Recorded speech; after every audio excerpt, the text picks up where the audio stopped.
bajar el volumen del televisor. Eso es. Se oye eco. Buen Dios y buen Padre que estás en el alto cielo, Señor, te damos inmensas gracias porque un sábado más podemos estar aquí.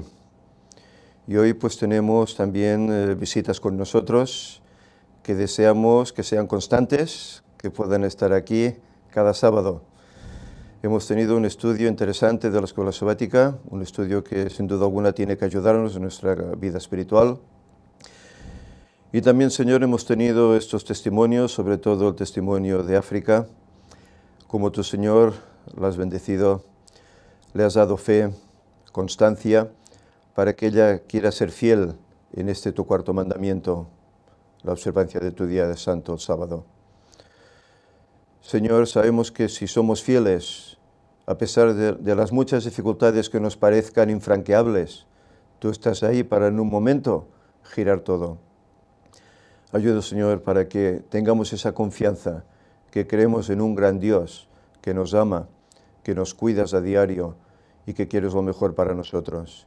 Que las dificultades, Señor, de esta vida no nos priven de mirarte, de acercarnos a ti, que no nos hagan dudar, que el diablo no pueda vencernos, que confiemos, Señor, porque sabemos que nos queda muy poquito y muy pronto tendremos más de Jesús, porque podremos estar contigo por toda la eternidad. Que tu Espíritu, Señor, quede aquí con nosotros, que ahora sean tus palabras las que oigamos y que ellas también nos ayuden para animarnos a seguir en este camino. En nombre de Jesús te lo pedimos. Amén. Bien, buenos días a todos los hermanos que estáis acá. Estamos felices de que el grupo va creciendo. África. Y también tenemos la visita de Samuel y nuestro compañero, perdona, pero no recuerdo ahora. Jordi. Mira que no me acordara de Jordi. Bienvenidos todos. Bien, en especial quiero también saludar a los hermanos que están ahí en el internet, que nos están siguiendo desde diferentes lugares. Y también quiero pues saludar a mi buen amigo y hermano Humberto Fierro, del cual hoy vamos a tratar un poco más, un tema de los cuales él tiene. Si habéis ojeado su página, no sé si lo habéis hecho, su página web es Todo es Jesús. Es una página interesante en la cual ha añadido nuevos temas. El último de ellos relacionado con los 6.000 años también, en la cual da un poco más de énfasis al respecto. Yo por mi parte le pasé una de las conferencias que Víctor hizo allá en California sobre ese tema, porque da una serie de detalles que tal vez el hermano no conoce. Y le dije, mira hermano, le mando esto para que usted lo pueda ver, a ver qué le parece, que posiblemente enriquecerá esa página que él tiene. Bien, en esta mañana pues queremos tener un tema suyo en el cual vamos a ver interpretaciones equivocadas que hay en la Biblia. No equivocadas porque están mal escritas, sino porque se interpretan mal. Sabemos que religiones cristianas hay, se habla de 2000, diferentes religiones, no 2000 iglesias adventistas, no, hay 2000 diferentes religiones, pentecostales, bautistas, anglicanos, católicos, etcétera, etcétera, etcétera. 2000 religiones. Y claro, uno piensa, ¿por qué tantas religiones, no? Porque claro, la verdad es una. Dice Jesús, yo soy el camino, la verdad y la vida. En cambio, sí hay una verdad porque hay 2000 ideas distintas, ¿no? Pues bueno, el problema que ocurre es que a veces tomamos un pasaje bíblico y lo interpretamos a nuestra manera y creemos que es así. Y cada cual hace eso. Entonces hay diferentes religiones con diferentes interpretaciones acerca de la Biblia. Y el hermano pues ha tomado eco de estas cosas y él ha elaborado 7 temas en los cuales presenta algunas de estas equivocaciones que cometemos al leer los pasajes bíblicos. Porque no se entiende, porque son difíciles de comprender, Y hoy vamos a tratar una que escribió Pablo, de la cual Pedro menciona que Pablo escribió cosas las cuales eran difíciles de entender y dice que los indoctos e inconstantes tuercen para su perdición. Cuidado, el torcer la verdad del Señor tiene el peligro de que al final encontrarás la perdición. Por eso hay que ser constantes en las verdades, saber cuáles son y andar en ellas. obedecer en ellas. No es muy extenso, tan solo hay 25 diapositivas que rápidamente las pasaremos, pero sí que es interesante el tema, pero es interesante para nosotros y también para aquellos que luego lo puedan ver colgado en el internet, porque sabemos cómo hay mucha gente que los temas que se van presentando tanto por parte de Víctor como de Ángel, como de Frederic, como los que ha hecho Wallace, como los que ha hecho un servidor, pues hay mucha gente que escribe y que se sienten agradecidos y que esos temas... Muy bien. Pues tal como decíamos, él escribe acá, el hermano Humberto, dice, en este tema analizaremos en la Biblia algunos textos a los que se les da una interpretación diferente a la que realmente tenían cuando fueron escritas. Y hoy se les da una interpretación diferente. Segunda de Pedro 3, 15 y 16.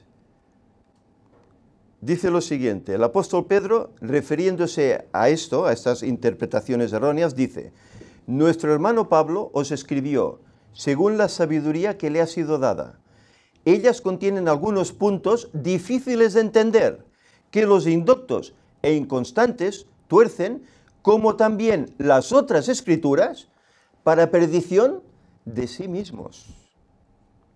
Es una tragedia lo que aquí está diciendo, retorcer las escrituras de tal manera que te lleven, creyendo que tú vas a ser salvo porque crees en Jesús, al final a la perdición. Eso es tremendo. Esto va a ser un golpe para la persona que está obrando así y que si se le presenta la verdad no quiere aceptarla, no quiere cambiar. ¿Quién inspiró a Pablo para que escribiera estos puntos difíciles de entender? ¿Se los inventó él? Segunda de Timoteo 3:16. Toda la escritura es inspirada por Dios. Y en segunda de Pedro 1:21 dice que los santos hombres de Dios hablaron siendo inspirados ¿por quién? Por el Espíritu Santo.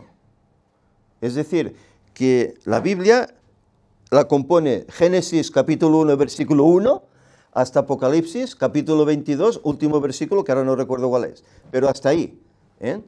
Y toda la escritura, dice, es inspirada por Dios. Y a veces en la escritura encontramos hechos fuertes. Hay hechos que son duros, ¿verdad? Y pensamos, caramba, ¿cómo es posible que Dios pudiese inspirar eso? Pero bueno, si está ahí es porque el Señor quiere decirnos algo. Quiere darnos algunas lecciones en estas cosas aparentemente negativas que están ahí. Luego, pues hay cosas muy hermosas, hay poesía, hay historias hermosísimas, ¿verdad? Pero hay cosas que el mundo a veces discute, ¿no? Caray, que Dios, ¿no? ¿Por qué permitía ciertas cosas? ¿No? Pero todo tiene un porqué, pero todo es inspirado por Dios a través del Espíritu Santo.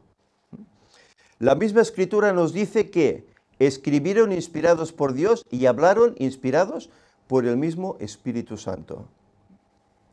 ¿Será que Jesús puede decir una cosa y el Espíritu Santo puede decir otra? Claro, esto, pues mira, los que no creen en la Trinidad dirán, pues mira, ya lo tenemos, ¿no? Claro, porque como no son Dios, pues claro, uno dice una cosa, el otro dice otra, y entre ellos hay incompatibilidades. ¿Será así realmente? Lo veremos en este PowerPoint. La Escritura nos dice que aunque cada uno cumple una función determinada, entre ellos hay una perfecta unidad. Perfecta unidad. Aunque aparentemente no nos lo parezca. Por lo tanto, Jesús no puede decir una cosa y el Espíritu Santo otra distinta, contrariando. Porque eso sería una incongruencia, que cada uno hablara por lados diferentes. ¿Qué pasa cuando hay dos socios en una empresa y uno lo ve así, el otro lo ve así, uno tira para acá, el otro para allá? Vale más que cierren, porque eso no saldrá adelante, a no ser que estén de acuerdo. Ya lo dice la Escritura, ¿andarán dos juntos si no estuvieran de acuerdo? Imposible. Pues ellos están de acuerdo porque los tres forman ese Dios. Vamos adelante. Dice, no debemos olvidar que el propósito de nuestro adversario es conducirnos a la ruina eterna. Y esto lo logra tergiversando la palabra de Dios, como lo hizo en el Edén. ¿Quién es nuestro adversario? Ajá, aquel ángel caído, ¿eh? Dios había dicho a Adán y Eva que si comían del árbol de la ciencia del bien y del mal, morirían. Pero el diablo, disfrazado de serpiente, les dijo, no moriréis, sino que sabe Dios que el día que comáis de él, serán abiertos vuestros ojos y seréis como Dios, sabiendo el bien y el mal. Y fue tan grande la sutileza de la tentación que ¿qué pasó con Eva? Quiso tomar, ¿verdad? Y por darle una interpretación diferente a la palabra de Dios, vino la desgracia para Adán y Eva y todos sus descendientes, incluidos usted, dice, y yo mismo. Y su plan es el mismo también hoy. Distorsionar tanto como pueda al hombre, engañar tanto como pueda al hombre, ¿eh? Incluso emplea hasta la violencia, emplea hasta la naturaleza contra el hombre. Emplea pues que un ser humano se levante contra otro ser humano. Todo esto lo hace el diablo. Y las gentes se preguntan, ¿cómo es posible aquella persona que era tan buena? Y de repente coge una escopeta y se va a una escuela y pim pam, o quita la vida de su esposa. Cosas inexplicables porque los vecinos, ¡oh, es que era tan bueno! ¿Qué pasa? ¿Qué pasa? Que el que no está con el Señor está contra mí. Y el diablo aprovecha esa circunstancia, ¿eh? Y hace hacer locuras, locuras. Así está el mundo, por esas locuras, ¿eh? Textos que hablan de la inmutabilidad de Dios. Es decir, que Dios no cambia, no dice ahora una cosa y luego dice otra, ¿eh? Salmo 89, 34. No violaré mi pacto, ni cambiaré lo que ha salido de mis labios. Es decir, hoy no diré blanco y mañana diré negro. No, si es blanco, hasta el final, ¿eh? Por eso cuando el Señor santifica el sábado, dice que lo que Él santifica es santificado y bendito para siempre, no solo para un momento. No es que el sábado solo era para los judíos, no, es santificado para siempre. Incluso Isaías dice que allá, de sábado en sábado, ¿qué haremos? Iremos a adorar. No dice en el primer día de la semana u otro. Sábado en sábado iremos, porque aún persistirá a través de los 6.000 años de historia del pecado y luego a través de toda la eternidad. Números 23, 19. Dios no es hombre para que mienta, ni hijo de hombre para que se arrepienta. Él dijo y no hará, habló y no lo ejecutará. Claro que sí. Hebreos 13:8, otro pasaje interesante. Jesucristo es el mismo ayer y hoy y por los siglos. No va a cambiar de idea. Por eso vino. Podía haber cambiado, ¿verdad? Pero no cambió de idea. Él se dio para redimirnos y no cejó en ese propósito. Vino y cumplió. Hizo lo que tenía que hacer para redimirnos. Porque es el mismo ayer y hoy y por siempre. Santiago 1:17 dice, toda buena dádiva y todo don perfecto desciende de lo alto, del Padre de las luces, en el cual no hay mudanza ni sombra de variación. Fijaros que hemos estado tomando diferentes pasajes en los cuales muestra que Dios no cambia. No dice ahora una cosa y con el tiempo dice otra, no cambia, ¿eh? Por eso muchos no entienden el contexto en el que está escrito el Antiguo Testamento versus al Nuevo Testamento. Y dicen, no, es que el Dios del Antiguo no es el mismo que el Dios del Nuevo. Es exactamente el mismo. Pero si no entiendes su contexto, su significado, no entenderás a ese Dios. Pero es el mismo Dios de amor. Exactamente el mismo. Malaquías 3:6. Yo el Eterno no cambio. Por eso vosotros, hijos de Jacob, no habéis sido consumidos. ¿No tuvo paciencia Dios con el pueblo de Israel? Y venga profetas, y venga más profetas, para que el pueblo se encaminara. Se desviaban, venían calamidades, eran atacados, la cosecha no fructificaba, Pero cuando se daban cuenta de esa situación y recurrían a Dios, Dios ya se había olvidado de su pecado. Los volvía a restaurar, los volvía a bendecir. Y esos casos en la Biblia están así, llenos. Él no solo se arrepiente una vez, una y otra y otra y otra, porque quiere el bien de su pueblo. Es el pueblo el que rebelde y se aparta. Y esto a veces nos ocurre a nosotros, por no confiar en sus promesas. Analicemos algunos textos difíciles de entender y que algunos les dan mala interpretación. Aparentemente son difíciles, pero precisamente detrás de ellos encontramos un mensaje que nos conducen a Jesús y nos muestran su gran amor. ¿Por qué Jesús nos dijo en los evangelios, escudriñad las Escrituras? La palabra escudriñar significa profundizar, ahondar, cavar, buscar. Que a veces leemos algo por encima, no entendemos qué querrá decir, tal vez nos parece que quiere decir una cosa que no es, pero escudriña, busca, indaga textos paralelos y verás el significado de ese texto. Y entonces verás la verdad. Pues esto es lo que el Señor nos quiere mostrar en su palabra. Y en esos textos aparentemente difíciles. Mateo 5, 29, 30. Fijaros, aquí hay un texto que para muchos ha sido tomado de forma totalmente literal. Si tu mano derecha te fuera ocasión de caer, córtala y échala de ti. Es mejor que pierdas uno de tus miembros y no que todo tu cuerpo sea echado al infierno. Por tanto, si tu ojo derecho te es ocasión de caer, sácalo y échalo de ti. Y veremos aquí algunos casos que él cuenta, de personas que tomaron eso a rajatabla. Pero ¿es eso lo que el texto quiere decir? Es lo que vamos a indagar. Porque hay religiones que lo ven así, religiones cristianas. ¿Quiere decir Jesús realmente que nos cortemos la mano y que nos saquemos el ojo? Como le pasó a Sansón, que dice que le sacaron los ojos. ¿Qué es el ojo? Aquí Ángel estará contento con este apartado. El ojo es una de las vías por las cuales el pecado logra entrar en la vida. Es uno de los 5 sentidos que se comunican con el sistema nervioso. A veces has hablado de todas estas cosas, ¿verdad? Aquí tenemos los 5 sentidos, ¿verdad? El tacto, el gusto, el oído, la vista y el olfato. Son los 5 sentidos que el diablo a veces utiliza para hacernos tropezar y caer. El que se niega a ver, a escuchar, a gustar, a oler o a tocar, lo que incita al pecado, ha ganado buena parte de la batalla para evitar los pensamientos pecaminosos.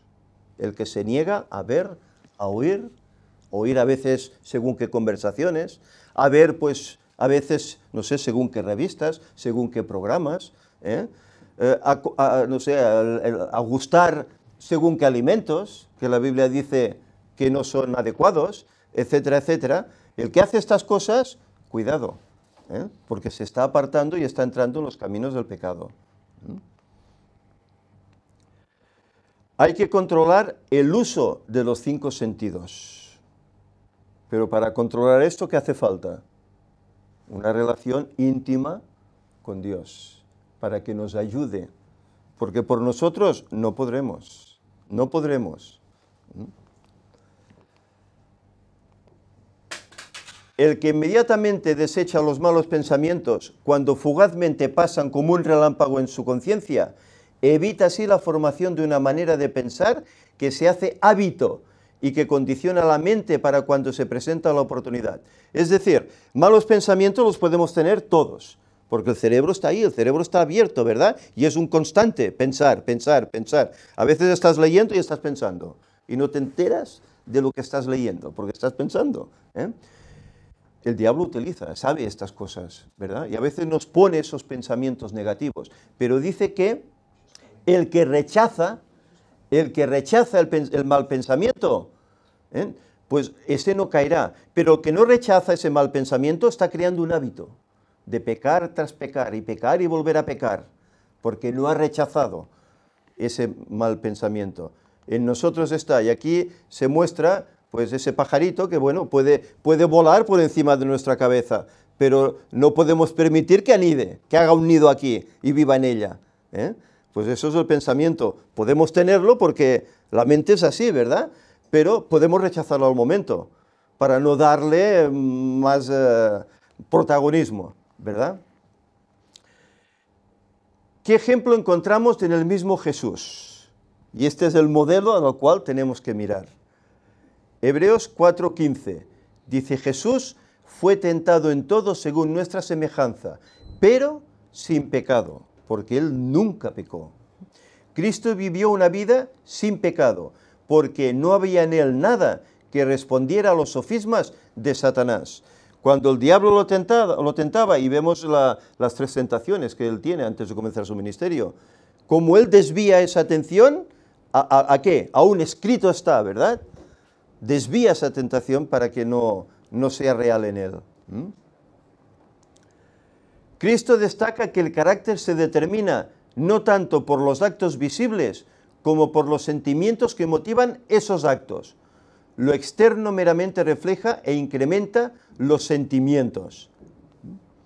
Aquel que comete acciones malas, si está seguro de que nadie lo sabrá y que se reprime de cometerlas solo por ese temor, es culpable a la vista de Dios. Se reprime, pero está pensando en ello y es como si lo hicieras. Eso es como aquel que sabe que tiene que guardar el sábado, pero está en horas de sábado y ya está pensando en lo que hará cuando termine el sábado, que si pues iré a tal lugar, haré tal cosa. Mentalmente estás transgrediendo el sábado. ¿Ves? Y hazlo, porque ya estás pecando. Ya has transgredido el sábado, porque tu mente no está en sábado, está en los demás días de la semana. Por eso es el pensamiento que nos traiciona. ¿Dónde se origina el pecado? ¿En la mano, el pie, el ojo o en la mente? El pecado es, en primer lugar, un acto de las facultades de la mente, de la razón, del libre albedrío, de la voluntad. Y esto se encuentra en Proverbios 7:19. La acción visible es meramente un resultado de la decisión interna. La decisión que hemos tomado, luego la ejecutamos, entramos en acción, ¿verdad? Notan que Cristo va más allá de la acción. Él llamó la atención al motivo que la produce, es decir, la intención o forma de pensar que provoca la acción. Claro, si alimentamos malos pensamientos, eso estará con nosotros constantemente. Pero si intentamos desecharlos, pues no nos vendrán con esa frecuencia.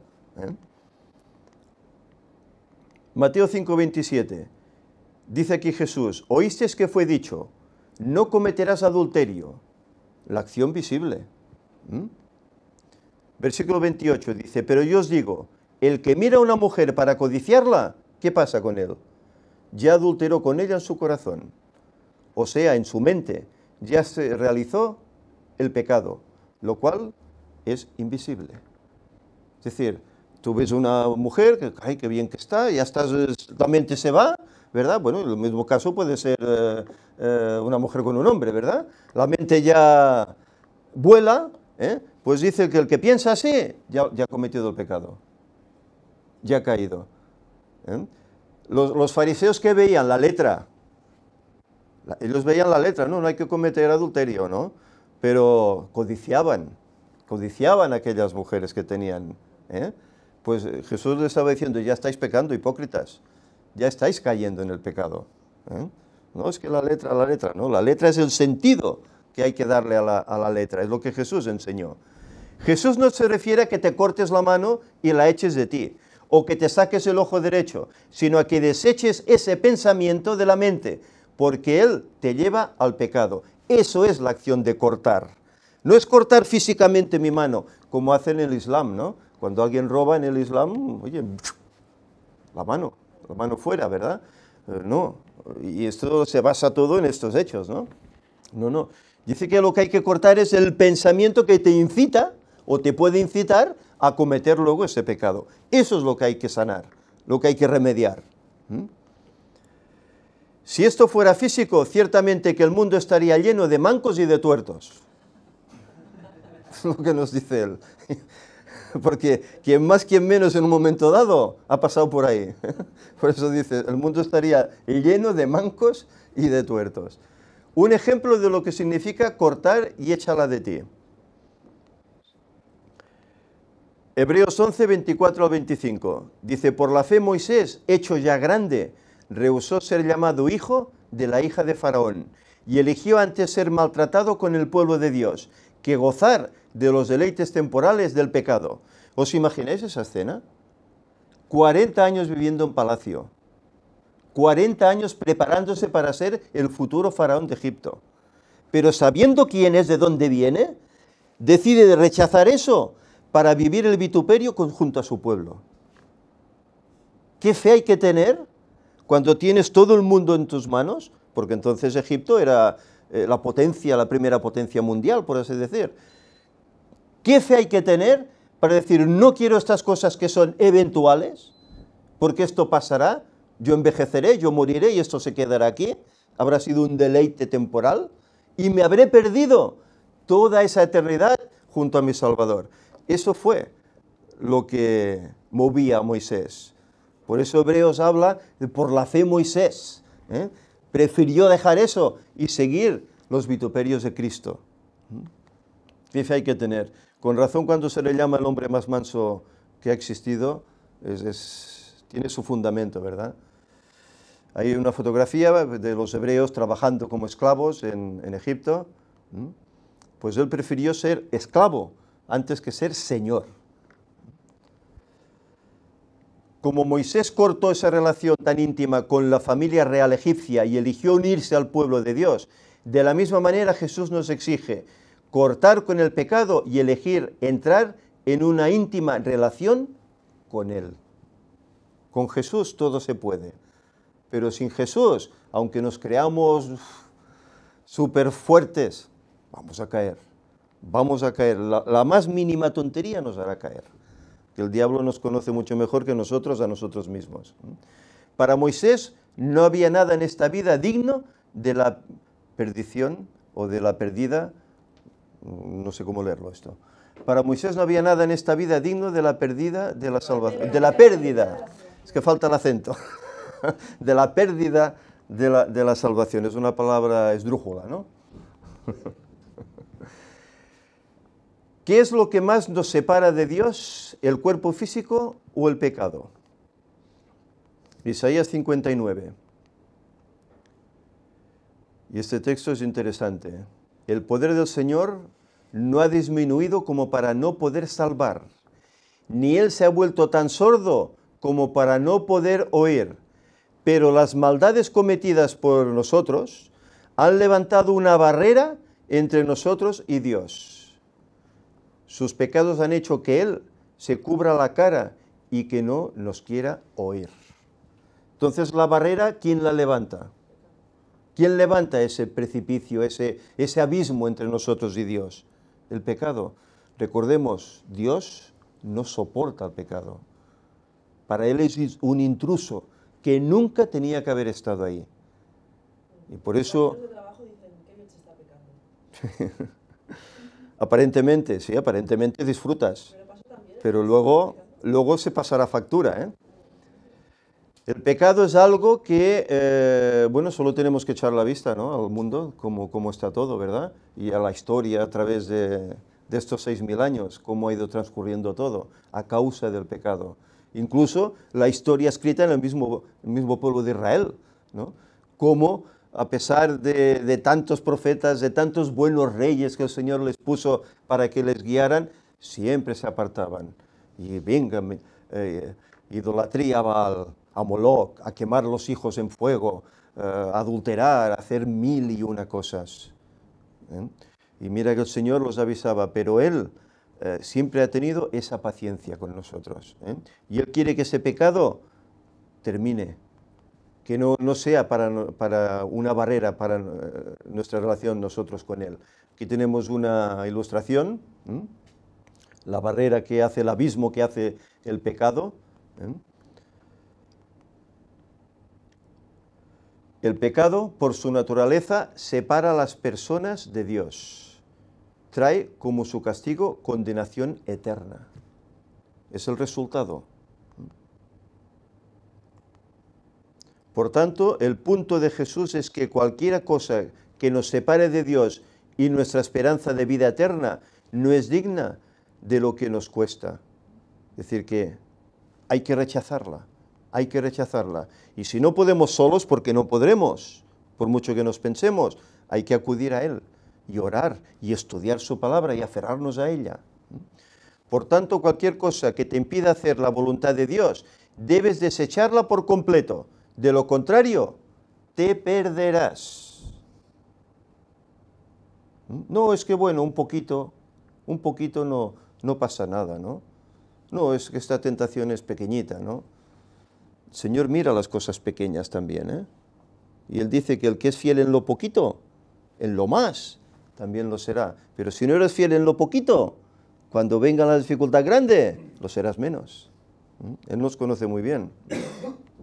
Hace un tiempo escuché una noticia, nos dice él, de un hombre que se castró, fijaros, para no serle infiel a la esposa, basándose en este texto. Fijaros, y él lo cuenta así, ¿eh? Si tu mano te fuera ocasión de caer, córtala. Pues él se castró para no ser infiel a su esposa. Pues cómo sería el hombre, ¿no? Estaría todo el día buscando faldas, ¿no? Tener que hacer este extremo para ser fiel a la esposa. Si lo estás siendo infiel ya con el pensamiento, ya estás cometiendo el pecado, ¿no? Hay gente que es así, ¿eh? Hay gente que lo ve de esta manera.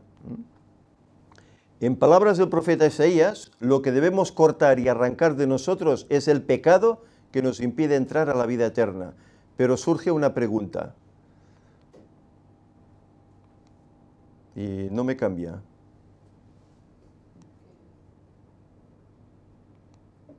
Ahora, ¿qué es pecado? Primera de Juan 3:4 dice, todo aquel que comete pecado infringe también la ley, pues el pecado es infracción de la ley, pero no de toda la ley. Santiago dice, el que ofende en un punto, en uno, se hace culpable de todos. Es como si hubieras infringido los 10 mandamientos. Que es algo que hay que tener en cuenta, ser fieles en todo. Usted puede ver por medio de esta escritura que el pecado es algo que se opone a la ley de Dios. Pecamos al hacer lo que la palabra de Dios claramente prohíbe, cosas tales como fornicación, adulterio, borrachera, idolatría, mentira, robo, asesinato, odio. Jesús dijo, aquel que llame fatuo a su hermano será culpable de juicio, ¿eh? Insultar a tu propio hermano es como odiarle. Serás culpable de juicio, ¿eh? Codicia, desobediencia a los padres es pecado. Desobedecer a los padres es pecado, fijaros. Y violación sobre todo del sábado. Fijaros que hay cosas, esto es un mandamiento, el 5.º mandamiento. Obedecerás a tus padres, respetarás a tus padres. Y este mandamiento hoy no se tiene mucho en cuenta. Pues esto es motivo de perdición, fijaros, si no hay que cambiar actitudes. El respeto hacia los mayores. Bien, hasta aquí este tema. Hemos visto algunos puntos en los cuales él menciona cómo se toman de distinta manera el sentido que tiene. Cuando Jesús dijo que hay que cortar la mano si es una tentación para robar, etc., no está refiriéndose a algo físico, sino que está refiriéndose a que hay que modelar lo que está aquí. Hay que cambiar el pensamiento, hay que intentar realizar pensamientos nuevos, motivarse en ellos, inspirarse en ellos, y pensamientos positivos, relacionados con la adoración de Dios, con su palabra. Y de esta forma podremos poco a poco ir venciendo a las tentaciones del diablo y nos iremos preparando para esa santificación que todos tenemos que tener para estar ante la presencia de Dios. Pero si en nosotros hay una simple mancha, solo una, no podremos estar ante Él. Una simple mancha, ¿eh? Claro, eso tampoco quiere decir que nos tenemos pues que ir a un lugar apartado y aislarnos del mundo y estar allí 24 horas al día orando y castigándonos el cuerpo. No, se trata de vivir en esta vida relacionándonos con la sociedad, porque a ellos les tenemos que dar el Evangelio también, pero a la vez ir preparándonos, ir santificándonos. ¿Y cómo? Estudiando la palabra de Dios, orando, predicando el Evangelio. Todo esto nos ayudará a poder estar realizados, a poder estar preparados para estar ante su presencia. Y que podamos tomar decisiones como las que tomó Moisés. Prefiero pasar vicisitudes antes que perder la eternidad, que perder de vista a mi Maestro. Quiera Dios que este sea el deseo para todos nosotros y que lo podamos hacer así, de aquí en adelante. Que el Señor nos ayude. Vamos a terminar, lo haremos cantando el himno 447, ¿te saldrá? ¿Sí? ¿O hacemos la oración primero? Mejor, hacemos la oración primero, sí. Y luego cantaremos el himno. Señor y Padre, te damos inmensas gracias porque tú tienes siervos en todas partes.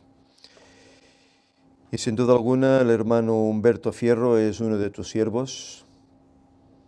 Con él ya tuvimos sorpresas cuando descubrimos todo esto relacionado con el año de tu venida, como desde hace tantos años él lo sabía. Pero aparte de ese tema, también él nos introduce aquí temas interesantes para nuestra edificación espiritual, que también es lo que necesitamos, no solo ver esas cosas, sino también formarnos como cristianos por medio de las experiencias que encontramos escritas en tu palabra. Señor, gracias por estos temas que Él está confeccionando, que está teniendo ahí en su página en internet. Nosotros nos hacemos ecos de ella, las presentamos para que pueda ser un beneficio personal, en primer lugar para mí, para los hermanos que escuchan y también para todos aquellos que en un futuro pueden verlo ahí colgado. Señor, que todo esto pueda ayudar a muchos a ver cuáles son las auténticas verdades de tu palabra, a no ser extremistas y a ser cristianos adecuados, humildes, honestos, que andemos conforme a nuestro modelo que es Jesús, ayudando a los demás, dándoles tu palabra y viviendo de acuerdo a tu voluntad. Señor, perdónanos nuestras muchas deficiencias, a veces esos malos pensamientos que anidan en nuestra mente. Ayúdanos, Señor, a sacarlos de ahí, que tengamos maneras para hacer actitudes nuevas, que busquemos pensamientos positivos que nos acerquen más a ti, que saquemos de delante de nosotros esas cosas que nos pueden llevar a la tentación, y que de esta forma, Señor, podamos vencer, podamos santificarnos para estar en un futuro en tu presencia. Señor, ayuda a tu pueblo, porque son muchos los que aparentemente siendo tu pueblo están o estamos equivocados en algunos puntos y tenemos que cambiar. Señor, que tu palabra nos moldee, que como esa espada que penetra hasta los tuétanos, que haga eso por nosotros y nos ayude, Señor, a cambiar. Ayúdanos pues para que hagamos la labor que nos corresponde, para que otros muchos puedan aceptarte. Y nuevamente, Señor, te damos gracias porque tú estás con tus hijos y tú nos bendices a pesar de las dificultades. Ayúdanos pues a que nuestra fe no decaiga, sino que al contrario crezca, pueda ser una fe firme, que pueda mover realmente esos montes y pueda hacer que muchos puedan conocerte. Señor, que tu paz quede con nosotros, despídenos con ella. Ayúdanos a guardar tu santo sábado y hacer tu voluntad los 7 días de la semana. En nombre de Jesús te lo pedimos. Amén. Bien, ahora sí vamos a cantar el himno 447.